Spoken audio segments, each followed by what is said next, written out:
यानी कि आज का जो हमारा सवाल है वो ये है कि diction, voice, speech, body language, facial expression, क्या यही क्राफ्ट है या फिर इसके अलावा कुछ और है? और इसका जो आंसर है वो देंगे शांतनु सर। तो ये सीधा सा सवाल था, आइए सुनते हैं इसका जवाब क्या है। हाँ, पहला क्वेश्चन के जवाब में मुझे ये लगता है कि ऑन वन हैंड क्राफ्ट तो बॉडी, वॉइस, स्पीच, डिक्शन, इस सब चीज का ट्रेनिंग है ही।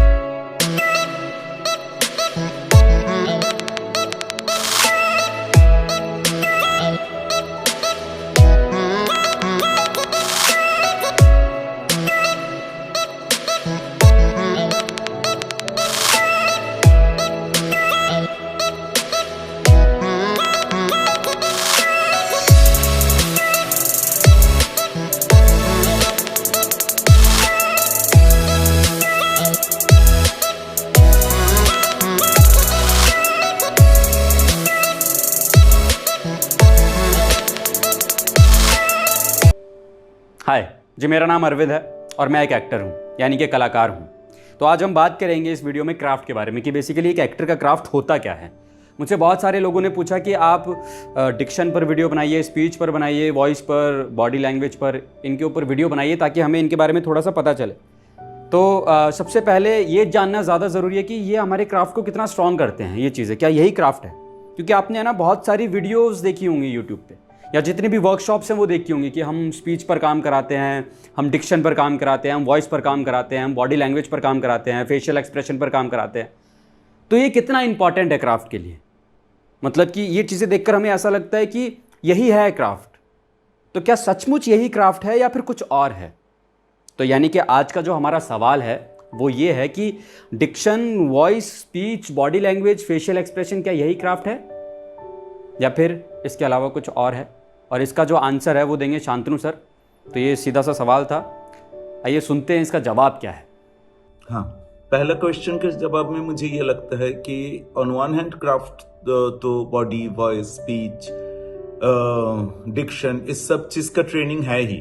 पर उसके साथ साथ क्राफ्ट ये भी है कि आप अपने आप को कितना सेंसिटिव ह्यूमन बीइंग बना रहे हो। सेंसिटिव फिजिकल सेंस में भी, जैसे आपके 5 सेंसेस जो है, आपके सुनने की क्षमता, आपकी देखने की क्षमता, आपके टेस्ट की क्षमता, आपके टच की क्षमता, आपके सूंघने की क्षमता, इस सब को आप कैसे मैक्सिमाइज किया जाए। एक बहुत अच्छी किताब है अगस्तो बॉल की games for actors and non actors, उसमें ये सेंस बेस्ड बहुत सारे एक्सरसाइज दिए गए हैं।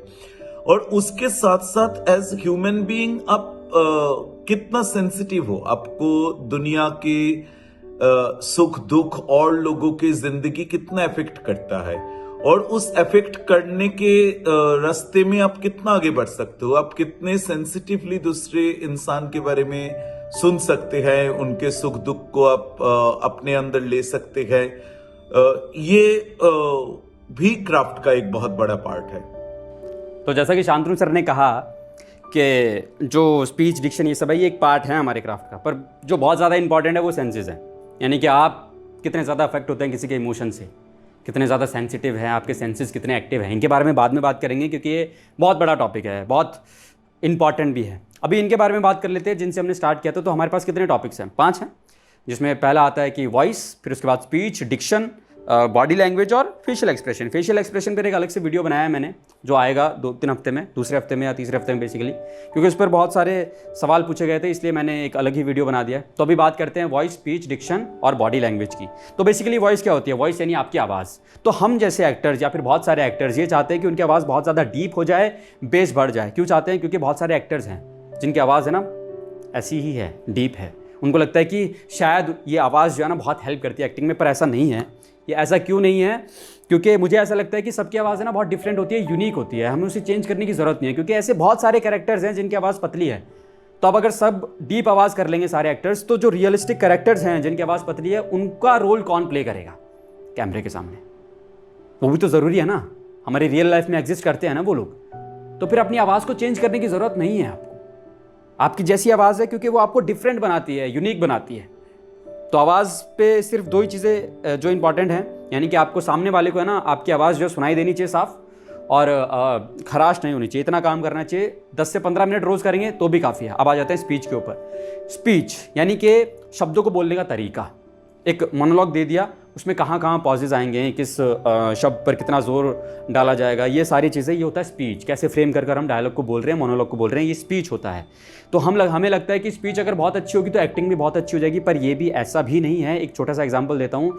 हम बहुत सारी चीज़ें जो हैं स्पीच में क्या करते हैं, हम पहले से ही प्री डिसाइड कर लेते हैं कि हाँ स्टेज पर है ना, इस वाले वर्ड को इतना एम्फेसिस देकर, यानी इतना जोर देकर बोलूँगा, यहाँ पर पॉज दूंगा, यहाँ पर नहीं दूंगा, यहाँ पॉज दूंगा, यहाँ नहीं दूंगा, कॉमा लगा लेते हैं, बहुत सारी चीज़ें कर लेते हैं। पर ऐसा नहीं करना चाहिए। फॉर एग्जांपल हम एक रिहर्सल कर रहे हैं जिसमें हमने ये सारी चीज़ें करी हैं, कॉमा ये सब स्पीच पर काम किया है और वैसे ही बोल रहे हैं और सब सही चल रहा है रिहर्सल में, पर क्या हुआ स्टेज पे, क्या हुआ आपके को एक्टर ने ना गड़बड़ कर दी। यानी कि उसको गुस्से में बोलना था पर उसने गुस्से में नहीं बोला, और आपको रिप्लाई देना था और भी ज़्यादा गुस्से में, पर अब उसने उतने गुस्से में बोला ही नहीं, तो आप और ज़्यादा गुस्से में रिप्लाई कैसे दे सकते हो? वो बंदा आराम से बोल रहा है, आप गुस्से में बोलोगे, और पर आपने किया भी वही है गुस्से वाला, कि इसको इतना ज़ोर देकर बोलूँगा कि पब्लिक को लगे कि हाँ मेरे में ज़्यादा गुस्सा है, पर उसने सामने वाले ने गुस्सा किया ही नहीं है। पर आपको बोलना पड़ेगा कि आपके पास कोई ऑप्शन नहीं है, क्योंकि और जो ऑडियंस है वो कहेगी कि क्या कर रहा है ये, उसने तो गुस्से में बोला ही नहीं, ये गुस्सा दिखा रहा है फालतू का, फेक लगोगे। हमें पता होना चाहिए कि हाँ इतने तरीके से बोल सकते हैं इसको, पर एक ही तरीके पर स्टिक नहीं रहना चाहिए। तो स्पीच बेसिकली क्या है, स्किल है। जैसे कि हमारी बॉडी है ना, इंस्ट्रूमेंट है, तो उसका एक स्किल है स्पीच। हम उसको कब यूज़ करते हैं, उसको मॉड्यूलेट करते हैं। बहुत सारे एक्टर्स को मैंने देखा है जो कि स्पीच के भरोसे एक्टिंग करते हैं। उनको लगता है मेरी स्पीच बहुत बढ़िया है तो इसी को लेकर एक्टिंग कर लेता हूँ। स्पीच को हम तब लेकर आते हैं जब उस पर डिपेंड तब होते हैं जब अंदर इमोशंस नहीं होते। फिर हम मॉड्यूलेशंस करते हैं थोड़ी सी, फिर थोड़ा सा चिल्ला देते हैं, थोड़ा सा स्पीच से रो लेते हैं, थोड़ा सा दबाव दे देते हैं, लो होकर बोल लेते हैं, ऐसे करते हैं। तो वो स्पीच का सहारा ले रहे हैं क्योंकि अंदर कुछ है नहीं। स्पीच का सहारा लेना पड़ेगा भाई, क्योंकि मैं स्पीच में महारथी हूँ तो स्पीच का सहारा ले लेता हूँ और कुछ नहीं। तो स्पीच इसलिए इंपॉर्टेंट नहीं है मेरे लिए, क्योंकि अगर आप सिर्फ स्पीच से एक्टिंग कर रहे हो तो फिर आप कैरेक्टर को जी नहीं रहे हो ना, इंजॉय नहीं कर रहे हो, तो फिर एक्टिंग कर ही क्यों रहे हैं जब इंजॉय नहीं करना है? तो सिर्फ दिखाने के लिए नहीं करना है ना, करने के लिए करना है। इसलिए स्पीच उतनी इंपॉर्टेंट है, एक स्किल है जिसके ऊपर आप डिपेंड हो जाते हैं। तीसरी चीज़ डिक्शन, जो कि इंपॉर्टेंट है, पर उनके लिए ज़्यादा इंपॉर्टेंट है जिनका श दिक्कत है, ओ दिक्कत है, तो उनके लिए ज़्यादा इंपॉर्टेंट है। पर ये बहुत ईजी एक्सरसाइजेज है जिनसे आपका ठीक हो जाएगा, उस पर ध्यान देने की बिल्कुल भी ज़रूरत नहीं है। क्योंकि एक छोटी सी एक्सरसाइज, कॉमन सी एक्सरसाइज है, टंग के नीचे आप पेंसिल रखिए, फिर रीडिंग कीजिए या फिर नॉर्मल रीडिंग कीजिए, चबा चबा के शब्दों को, डिक्शन ठीक हो जाएगा। उतना साफ डिक्शन ठीक करने की ज़रूरत नहीं है। क्यों करना है डिक्शन उतना साफ? समाचार में थोड़ी बोलना है हमें, उतना डिक्शन क्यों साफ करेंगे? जब राजकुमार राव स्टार्टिंग में आए थे तो उनका डिक्शन उतना साफ नहीं था, पर वो बहुत अच्छा एक्टर है। तो डिक्शन पर उतना काम करने की जरूरत नहीं है, 10 से 15 मिनट। तो ये तीन चीज़ें मिलती जुलती हैं, वॉइस, स्पीच, डिक्शन, है ना। तो एक छोटा सा एग्जांपल देता हूँ जो इन तीनों चीज़ों को बिल्कुल क्लियर कर देगा। देखिए, जो आरजेज होते हैं, जो टीवी एंकर्स होते हैं, उनकी स्पीच, वॉइस, डिक्शन बहुत बढ़िया, एक नंबर होता है, मतलब हमारा भी नहीं होता उतना, पर वो एक्टर नहीं है। उनको कहाँ कौन सा इमोशन परफॉर्म करना है वो नहीं करते, क्योंकि वो एक्टर है ही नहीं। पर उनकी ये तीनों चीज़ें तो अच्छी हैं, फिर क्यों नहीं है अच्छे एक्टर? हमें तो ऐसा लगता है ना कि ये तीन चीज़ें अच्छी हो जाएंगी तो एक्टर बन जाएंगे, पर ये नहीं है अच्छी ना उनकी, ये अच्छी हैं उनकी, फिर भी वो एक्टर क्यों नहीं है फिर? तो यहाँ समझने की ज़रूरत है कि इन चीज़ों से एक्टर नहीं बना जाता। ये स्किल्स हैं, काम आती हैं एक्टिंग में, आपकी एक्टिंग को थोड़ा सा निखारती है। पर जो मोस्ट इंपॉर्टेंट है वो तो सेंसेस है ना, जिनके ऊपर हम बात करेंगे बाद में। अभी चौथी चीज़, बॉडी लैंग्वेज। बॉडी लैंग्वेज क्या होती है? मुझे समझ में नहीं आता बॉडी लैंग्वेज क्या होती है, पर फिर भी एक बार बात कर लेते हैं इसके ऊपर। बॉडी लैंग्वेज जो है ना, जितना मैंने अपने जो एक्सपीरियंस जो हैं उनसे अगर मैं शेयर करूं तो बॉडी लैंग्वेज मेरे हिसाब से तो जो बहुत सारे लोग कहते हैं कि बहुत सारे कैरेक्टर्स हैं उनकी बॉडी लैंग्वेज की हम कोशिश करते हैं वो वैसे चलने की, और वो क्यों करते हैं कोशिश? आपको जब कैरेक्टर मिलेगा तो आप ऑब्जर्व करके हम बाद में कर सकते हैं, पर कैरेक्टर मिलने से पहले अगर हम काम करेंगे तो कोई फ़ायदा नहीं। क्योंकि मुझे ऐसा लगता है, और ऐसा होता है बेसिकली, कि जो हमारे कैरेक्टर्स हैं ना वो हमारी स्पाइन से निकलते हैं। फिजिकली अगर हमें कोई कैरेक्टर को दिखाना है तो वो हमारी स्पाइन से निकलता है। जैसे कि गुलाबो सिताबों में अमिताभ बच्चन जी जो हैं, उनका कैरेक्टर स्पाइन से निकला है, वो थोड़ा सा ऐसे झुक गया है। तो आपकी स्पाइन फ्लेक्सिबल होनी चाहिए, और वो कैसे भी हो सकती है, योगा कर सकते हैं आप, या फिर कोई भी मार्शल आर्ट कर सकते हैं, कोई भी फॉर्म कर सकते हैं, डांस कर सकते हैं। तो ये हो गई बॉडी लैंग्वेज पे बात, ये सारी बातें हो गई चारों चीज़ों पे। तो अब जो बात रह गई वो रह गई सेंसेस के ऊपर, जो कि बहुत ज़्यादा इंपॉर्टेंट है। सेंसेस क्या होते हैं? 5 सेंसेस होते हैं हमारे, देखना, स्मेल करना, टेस्ट, सुनना और टच। तो ये 5 सेंसेस हैं हमारे, इनके बारे में हम बात करेंगे कि ये कैसे इंपॉर्टेंट हैं हमारी एक्टिंग, हमारे क्राफ्ट को स्ट्रॉन्ग करने के लिए। और ये बहुत इंपॉर्टेंट है, सच में बहुत इंपॉर्टेंट है। इस पर अगला वीडियो आएगा कल या मे भी परसों, तो उस वीडियो को ज़रूर देखें, मिस ना करें। इसी के कॉन्टिन्यूएशन में वो वीडियो होगा जिसमें सेंसेस के बारे में हम बताएंगे कि वो क्यों इंपॉर्टेंट हैं। उसमें ऐसा क्या है कि उसके बिना एक्टिंग नहीं हो सकती। मुझे ऐसा लगता है कि उसके बिना एक्टिंग नहीं हो सकती, इनसे तो हो नहीं सकती, पर अगर उसको यूज़ नहीं किया तो बहुत मुश्किल है भाई एक्टिंग करना। सच में सेंसेस जो है ना, वो एक स्ट्रॉन्ग पार्ट है आपके क्राफ्ट का।